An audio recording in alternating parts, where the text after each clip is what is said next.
Everyone loves a good stack. Stacks of money, stacks of pancakes. And today, I want to talk about the best fantasy stacks. Let's go. Forgive me for my voice. I'm starting to get sick, but it doesn't matter. We're still going to push through because I got to give you guys the content you deserve. I want to give you a handful of stacks that could possibly win you guys a championship. These stacks are going to be pertaining to best value quarterbacks and can't miss prospect. So the first stack let's talk about is Trevor Lawrence and Christian Kirk from the Jacksonville Jaguars. I understand this is not a sexy stack. This is not a double stack from IHOP with the syrup on top and the chocolate chips and all that good stuff. But it's going to get the job done. And all these stacks are going to be doable regardless of how your draft falls, because all the quarterbacks are late round prospects. So no matter what your draft position is, you're going to be able to access all of these stacks. For his career, Trevor Lawrence averages almost 600 attempts, almost 4,000 passing yards, and about 20 touchdowns. The main thing I want to focus on there is roughly 600 attempts. He's going to throw the ball. I don't care about Travis Etienne for the sake of this argument. I don't care about the rushing game. I don't care about how good the defense are. Trevor Lawrence is going to throw the ball, which is obviously beneficial for Christian Kirk. Trevor Lawrence just signed a new contract. He got paid. He no longer needs to worry about having that monkey on his back, playing good because he needs a contract. He's got the money. Now it's time to perform. He has no more excuses. At this point, if he can't play well, just cut your hair. It's over. I feel like Chris Broussard. It's over! The betting total for wins for the Jaguars are 8.5, meaning they're not projected to be a good team. Again, that plays into Trevor Lawrence throwing the ball almost 600 times. If you're going to punt the QB position, this is going to be a great stack for you to have. Punting the position also allows you to grab higher upside players in those later rounds. Let's talk about Christian Kirk. Now, Calvin Ridley's gone. We've seen Christian Kirk with a full year in this offense as number one. And how did he do? He had about 130 targets, about 85 receptions, a little over 1,100 yards, and about 8 touchdowns. It's not too shabby. He's gonna have some boom games. He's gonna have some 6 and 7 point games in there. He's gonna be consistent. He's gonna have a whole lot of target volume. Evan Ingram, Christian Kirk is going to be the 1A, 1B in this offense. With Calvin Ridley gone, you also got Zay Jones, who's a dependable target in the red zone. You have over 250 targets that's up for grabs. Now, I'm not saying all that's going to go to Kirk, obviously, but there's volume to be had in this offense. In the 5th round, where Christian Kirk goes, he's going around that T. Higgins, Hollywood Brown tier. And if I have to choose between those three, give me the number one in the offense. I would rather have the number one wide receiver in their offense with 150 target potential. T. Higgins doesn't have that, neither does Hollywood Brown. Let's keep the ball rolling. Let's keep going. Next, I want to talk about Dak Prescott and CeeDee Lamb. Dak Prescott is going in the 8th round. CeeDee is going in the 1st. Dak could easily lead the NFL in passing again for a 2nd straight year. You can't say, well, we need to see him do it. He did it. So can he do it again? Absolutely. The Cowboys did nothing to upgrade the run game. Say what you want about Zeke. At the end of the day, I do think he's a value in fantasy football right now because of the way he's being drafted. The volume is up to grabs. But at the end of the day, he's not better than Tony Pollard at this stage in his career. So you're talking about an offense that led the NFL in passing and the rush game downgraded.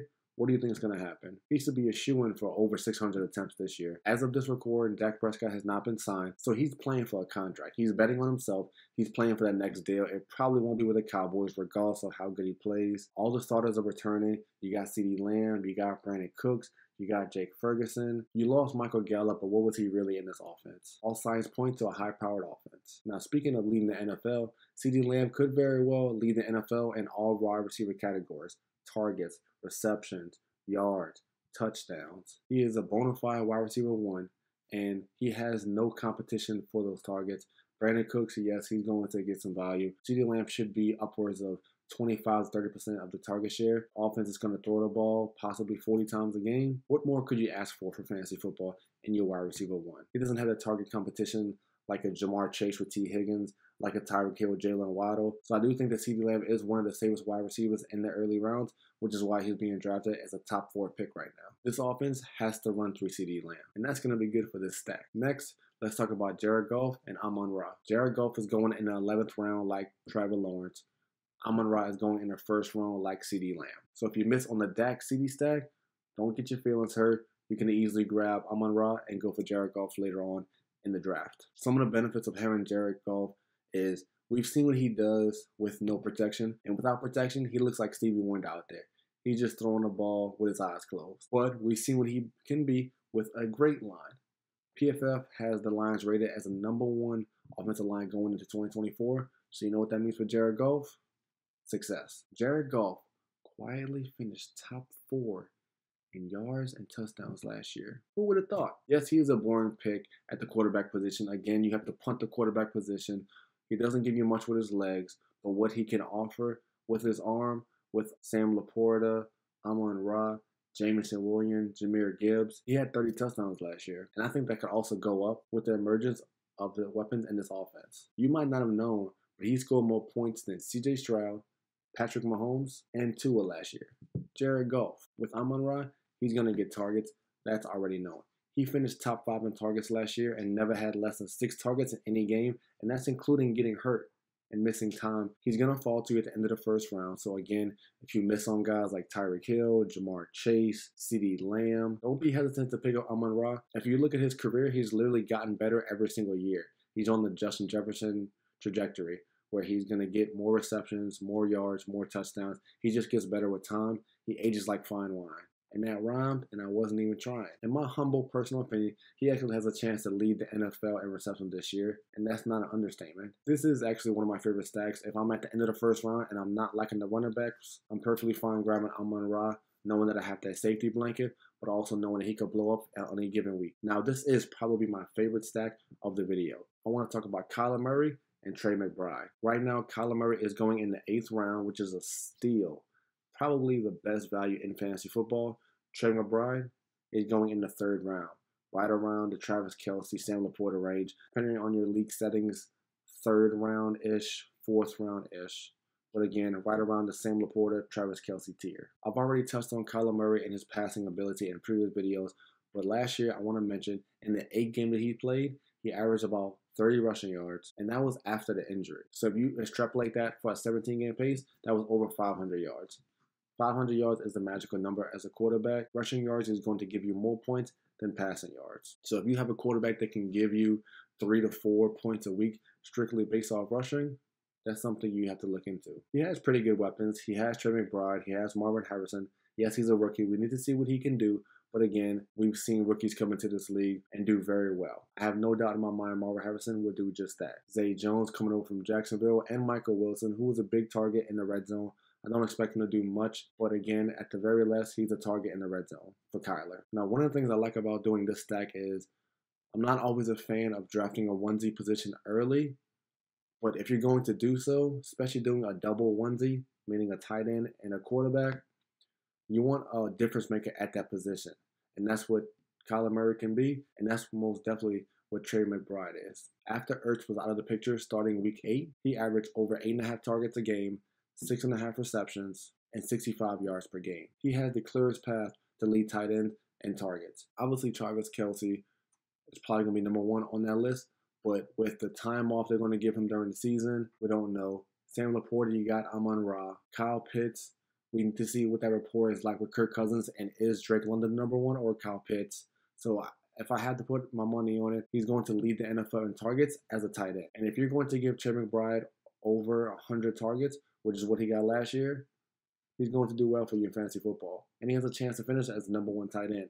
That's why I have him ranked. Now, what's crazy is he had over 100 targets last year, 106 to be exact, with only 3 touchdowns. Even if you double that, he doesn't have to have double-digit touchdowns. Even if you double 6, even if you give him 6 or 7 touchdowns, he finished as a top 5 tight end last year, again with only 3 touchdowns. Just think if he had 6 or 7, or God forbid he gets double digits with over 100 targets, he's going to easily have 90 to 100 receptions, close to 1,000 yards, and almost double-digit touchdowns. I'm very confident choosing him over Travis Kelce and Sam Laporta if I'm going to draft a tight end in the 3rd or 4th round. Now, last but not least, speaking of Kirk Cousins and Kyle Pitts, that's also a stack that I'm very confident in.